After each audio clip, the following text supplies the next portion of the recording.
このタイプでこの音質を実現してくれてありがとうって感じ。というわけで、やっほ、イヤホン買ってるかい？ふぐみかんのイヤホンレビューの時間だよ。最近は高音質 DAP は、大体 Android を搭載している。Android、つまり、スマホと同じ基礎ソフトウェアを搭載している DAP は、色々多機能で便利な反面、大きくなったりバッテリー消費が多かったり、そもそもスマホと同じソフトのセットアップをしなくちゃいけなくてめんどくさかったり、人によっては結構 Android というのは、その商品の購入を回避する理由になったりする。我が家にある唯一の Android DAP、テンポテック V6 のデカさを見てくれ。そういうことだ。でも、良い音質を目指すなら、独自 OS タイプの DAP は選択肢にはないんでしょと、思わせておいて、今回は、シャンリングが、M-Ray Pro の拡大版とも言える、新型 DAP、M1S を投入してきたぞ。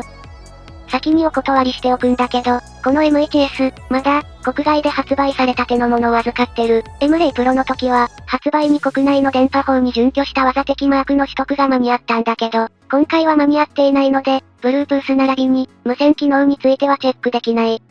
一応、M-Ray Pro の Bluetooth 接続対応に加えて、Wi-Fi にも対応して、より広い機能が選択できるようになったのは重要なポイントだ。チェックできないけど。それから、こちらもまだファームウェアが未成熟なせいだと思うんだけど、我が家のパソコンやスマホに接続しても、DAC モードで認識されなかった。そのため、DAC モードの遅延に関してもちょっとチェックができてない。DAP の本業である、単体再生能力と、それから、細々した挙動なんかのレビューになってるぞ。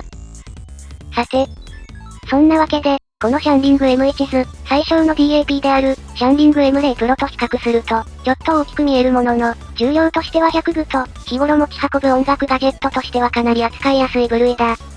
サイズ感としては、シャンリング M-Ray Pro はもちろん、それより一回り大きい、コンパクト DAP の定番サイズである、シャンリング M1 無印や、ヒディズ AP80 シリーズよりも、一回り大きい、厚みはほとんど変わらない。なので、スマホの裏にくくりつけて DAC 運用したりするときには、それほど邪魔に感じなかったぞ。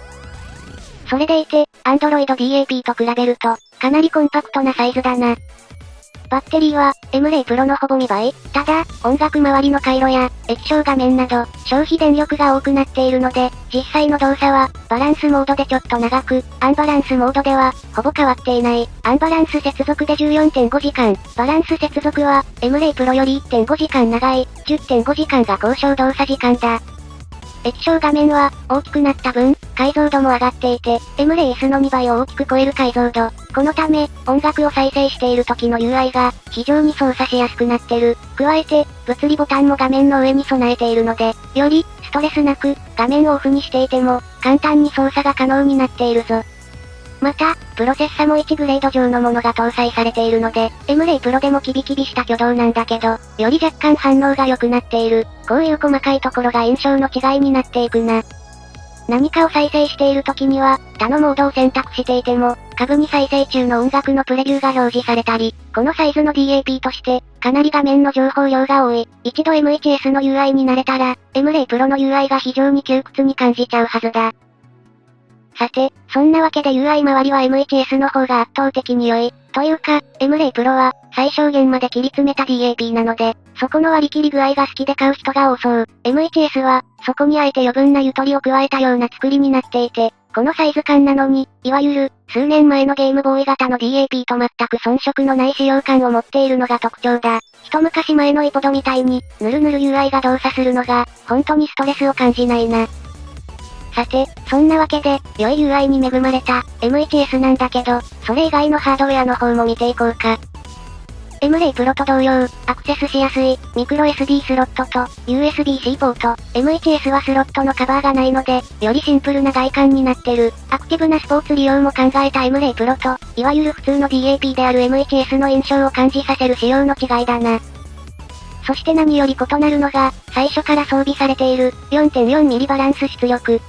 M-Ray Pro は軽量化のために、3.5mm の特殊バランスアンバランス兼用のポートが一つ。より日常的にバランス出力を使う人は、M1S の方が取り回しは良いはずだ。ちなみに、小型 DAP らしく、フォンアウトとラインアウトは兼用で、メニューから、ラインアウトモードを選択すると、常に音量が最大になる仕様になっている。アンプを回避して再生することはできないから注意が必要だ。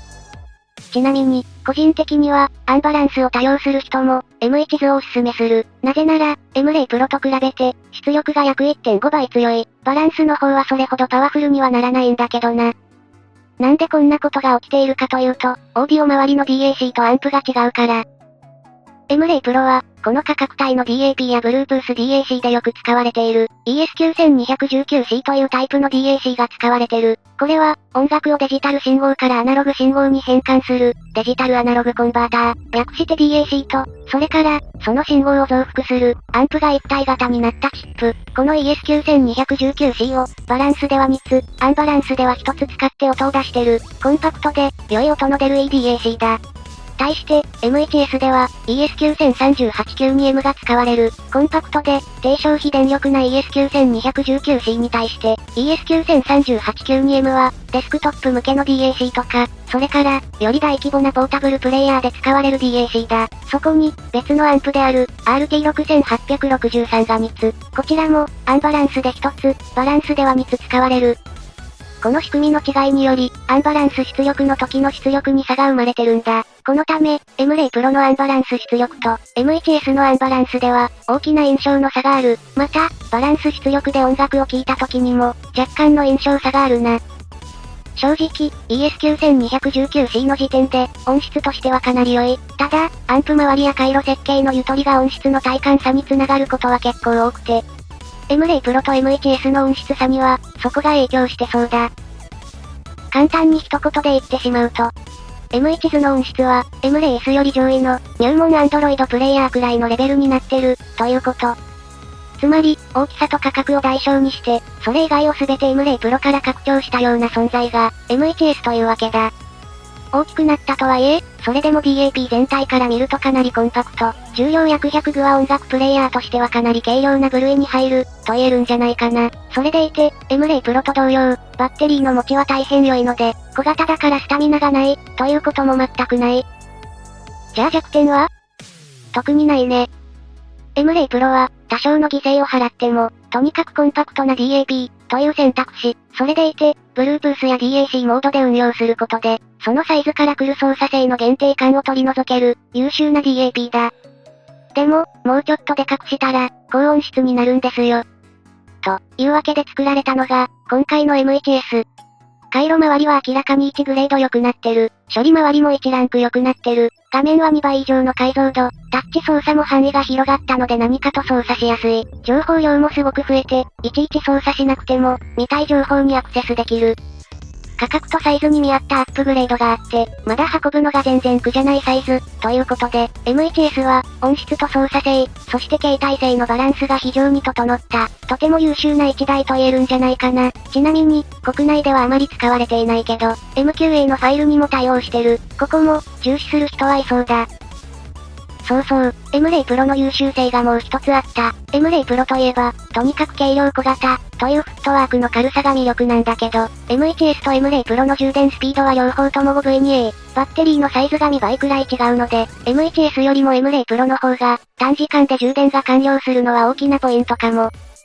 今回は M1S 視点で見たので、M1S ひいきな言い方が多いんだけど、それらのメリットをすべて切り詰めてでもライトな機動性を獲得しつつ、使い勝手と、それからタフな動作時間を獲得しているのが M-Ray Pro だ。どっちが魅力的に映るかは、その人が重視するポイントによって違うはず。ただ、言えるのは、M1S は、価格とサイズのアップ分、しっかり仕事をしてるってことだ。最後に音質について触れようか。M1S の音質は、デスクトップ用の同価格帯の DAC などに近い、M-Ray Pro より、濃厚な表現ができる、ソリッドな音にも、若干厚みが乗る。また、要所要所の盛り上がりの場面で、M-Ray Pro より、濃厚な表現が感じられる。こればっかりは単純なパワーの差が大きそう。また、アンバランス出力では、さっきも言った通り、M1S が圧倒していて、アンバランス接続時の音質でも、M1S は、ほぼバランス出力と変わらない音色を提供できるので、この点では、M1S の圧勝だ。M-Ray Pro はさっきも言った通り、DAC からアンプまで、すべて完全に別系統なので、アンバランスの時には、片方が完全にお休みするので、こういう違いが生まれるんだよな。なので、本気を出すためには、拡張ケーブルが必要なんだけど、M1S は拡張ケーブルを持ち歩かなくて良いので、実は、バランス出力時の荷物のかさばり具合はそんなに変わらなかったりする。というわけで、いつでもベストを尽くせる、という点で、より何も考えずにイヤホンをつなげられるところは M1S の方が強いと感じるんじゃないかな。というわけで、M-Ray Pro、M1S、どちらにも強みがある。M1S は、確かに最小のプレイヤーではないんだけど、その機能は、より大型のプレイヤーのものをぐっと詰め込んでる、という点では M-Ray Pro に近い思想を感じるな。動作もキビキビしてるのでストレスを感じないはずだ。後々、無線通信が解禁されたら、そこら辺の使い勝手についても話していきたいと思う。M-Ray Pro と M1S、どっちがいいのか本当に悩んじゃうな。といったところで今回はここまで。どっちを持って出かけようかな。